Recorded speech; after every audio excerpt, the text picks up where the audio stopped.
Vāṇṇupatha. Vāpatha Jataka. Jataka no. 2. Vaṇṇupatha Jataka. Untiring, deep they dug. This discourse was delivered by the Lord Buddha while he was living at Sravasti city. About whom, you ask? About a brother who gave up persisting in path. Tradition says that, while the Buddha was living at Sravasti city, there came to Jetavana monastery a scion of a Sravasti city family, who, on hearing a discourse by the master, realized that lusts breed suffering, and was admitted to the first stage of the brotherhood.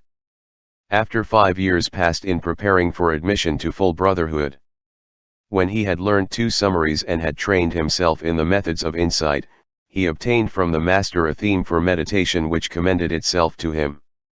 Retiring to a forest, he passed there the rainy season. But for all his striving during the 3 months, he could not develop a glimmer or a hint of insight. So the thought came to him, the master said there were 4 types of men, and I must belong to the lowest of all. In this birth, I think, there is neither path nor fruit for me. What good shall I do by living in the forest?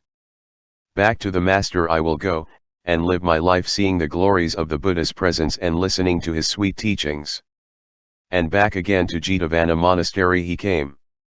Now his friends and intimates said, Sir, it was you who obtained from the master a theme for meditation and departed to live the solitary life of a sage. Yet here you are back again, going about enjoying fellowship. Can it be that you have won the crown of the brother's wisdom and that you will never know rebirth? Sirs, as I won neither path nor fruit, I felt myself doomed to futility, and so gave up persisting in path and came back. You have done wrong, sir, in showing a faint heart when you had devoted yourself to the teaching of the resolute master. Come, let us bring you to the Buddha's notice. And they took him with them to the master. When the master became aware of their coming, he said, Brethren, you bring with you this brother against his will. What has he done? Sir, after devoting himself to so absolutely true a teaching, this brother has given up persisting in path in the solitary life of a sage, and is come back. Then said the master to him, Is it true, as they say, that you, brother, have given up persisting in path? It is true, Lord Buddha. But how comes it that, after devoting yourself to such a teaching, you, brother, should be the one to show yourself not a man desiring little, contented, solitary, and determined, but a man lacking persistence in path? Was it not you who were so stout-hearted in past days?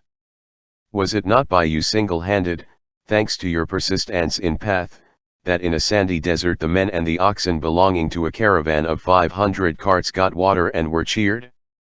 And how is it that, now, you are giving in? These words suffice to give heart to that brother. Hearing this talk, the brethren asked the Lord Buddha, saying, Sir, the present faint-heartedness of this brother is clear to us. But hidden from us is the knowledge of how, by the persistence in path of this single man, the men and oxen got water in a sandy desert and were cheered. This is known only to you who are infinitely knowledgeable.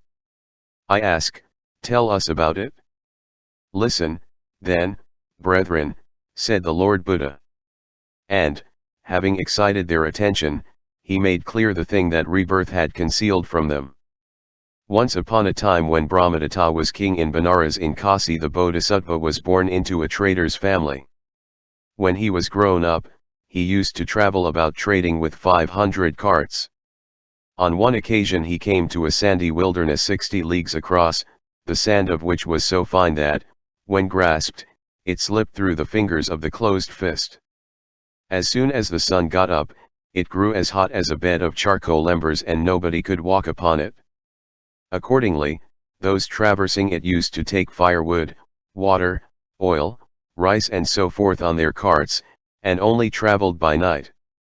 At dawn they used to arrange their carts in a circle to form a laagar, with an awning spread overhead, and after an early meal used to sit in the shade all the day long. When the sun went down, they had their evening meal. And, so soon as the ground became cool, they used to yoke their carts and move forward.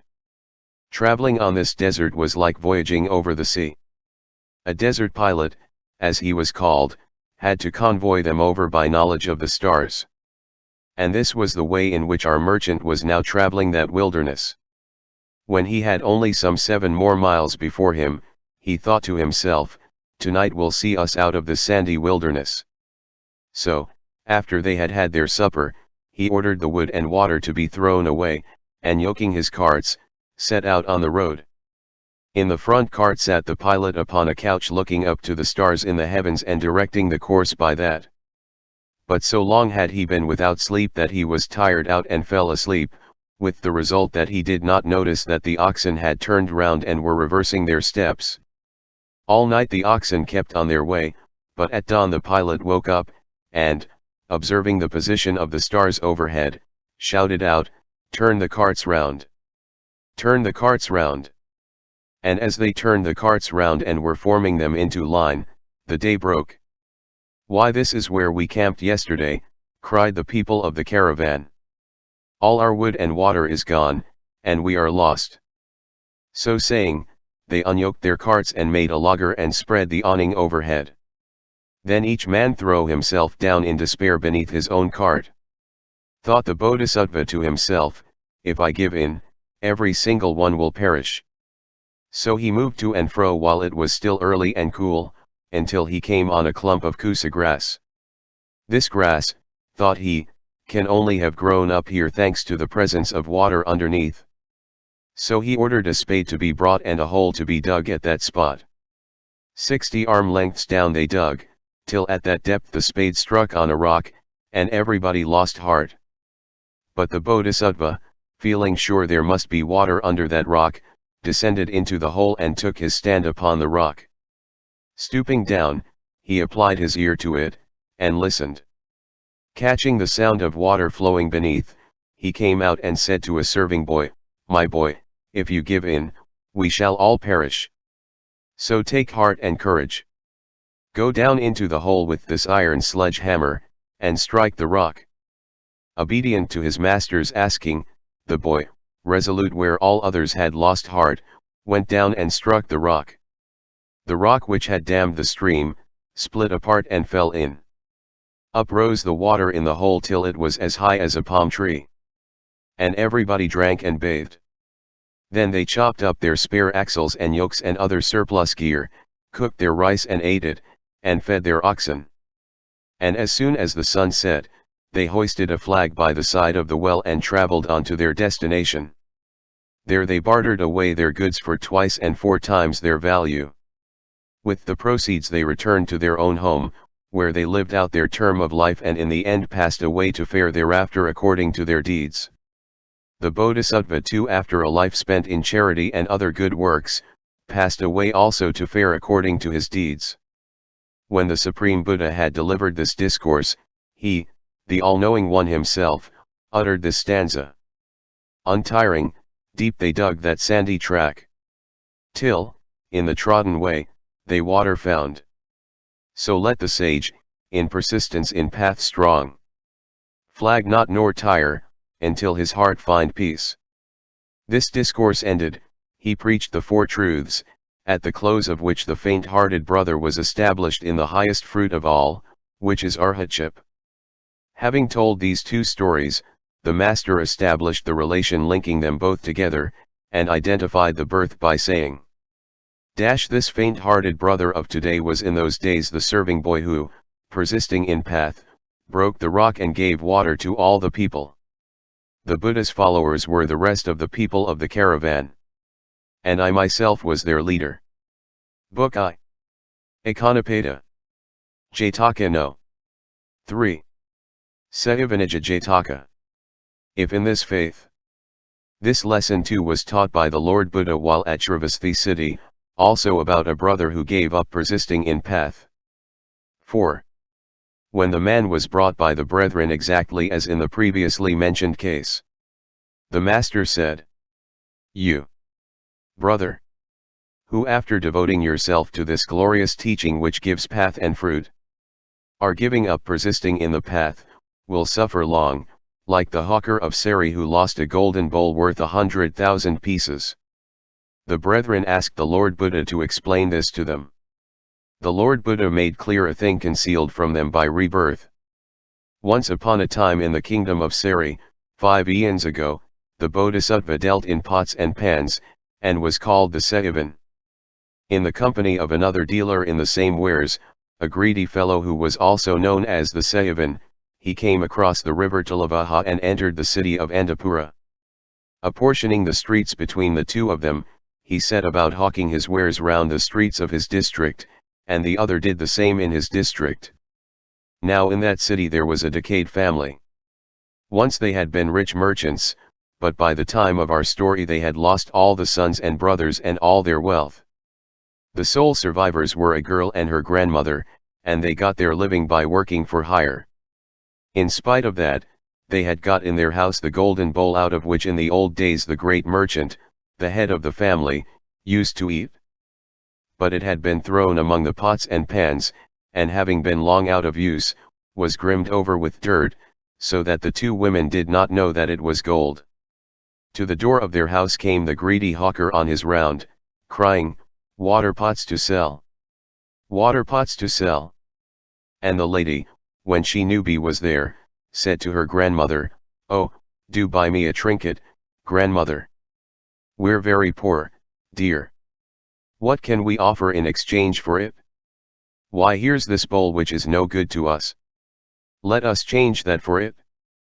The old woman had the hawker brought in and seated, and gave him the bowl, saying, "Take this, sir, and be so good as to give your sister something or other in exchange." The hawker took the bowl in his hand, turned it over, and, suspecting it was gold, scratched a line on the back of it with a needle, by which he knew for certain that it was real gold. Then, thinking that he would get the pot without giving anything whatever for it to the women, he cried, "What's the value of this, I ask? Why, it isn't worth half a small coin." And with that he threw the bowl on the ground, rose up from his seat, and left the house. Now, as it had been agreed between the two hawkers that the one might try the streets which the other had already been into, the Bodhisattva came into that same street and appeared at the door of the house, crying, "Water pots to sell." Once again the lady made the same request of her grandmother. And the old woman replied, "My dear, the first hawker throw our bowl on the ground and throw out of the house. What have we got left to offer now? Oh, but that hawker was a harsh-spoken man, grandmother dear. While this one looks a nice man and speaks kindly. Very likely he would take it. Call him in then." So he came into the house, and they gave him a seat and put the bowl into his hands. Seeing that the bowl was gold, he said, "Mother, this bowl is worth 100,000 pieces. I haven't its value with me." "Sir, the first hawker who came here said that it was not worth half a small coin. So he threw it to the ground and went away. It must have been the effect of your own goodness which has turned the bowl into gold. Take it. Give us something or other for it, and go your way." At the time the Bodhisattva had 500 pieces of money and a stock worth as much more. The whole of this he gave to them, saying, "Let me retain my scales, my bag, and 8 pieces of money." And with their consent he took these with him, and departed with all speed to the riverside, where he gave his 8 coins to the boatman and jumped into the boat. Subsequently that greedy hawker had come back to the house, and had asked them to bring out their bowl, saying he would give them something or other for it. But the old woman flew out at him with these words, "You made out that our golden bowl which is worth 100,000 pieces was not worth even a half small coin. But there came an upright hawker, who gave us 1,000 pieces for it and took the bowl away. On this he exclaimed, he has robbed me of a golden bowl worth a full 100,000 pieces. He has caused me a terrible loss." And intense sorrow came upon him, so that he lost command over himself and became like one mad. His money and goods he threw away at the door of the house. He threw off his upper and under cloths. And, armed with the beam of his scales as a club, he tracked the Bodhisattva down to the riverside. Finding the latter already crossing, he shouted to the boatman to put back, but the Bodhisattva told him not to do so. As the other stood there gazing at the retreating Bodhisattva, intense sorrow seized upon him, his heart grew hot. Blood gushed from his lips. And his heart cracked like the mud at the bottom of a tank, which the sun has dried up. Through the hatred which he had contracted against the Bodhisattva, he perished then and there. This was the first time Devdutta conceived a grudge against the Bodhisattva. The Bodhisattva, after a life spent in charity and other good works, passed away to fare according to his deeds. When the Supreme Buddha had ended this lesson, he, the all-knowing one himself, uttered this stanza. If in this faith you prove negligent, and fail to win the goal to which its teachings lead, then, like the hawker called the serivan, full long you'll regret the prize your wrongdoing lost.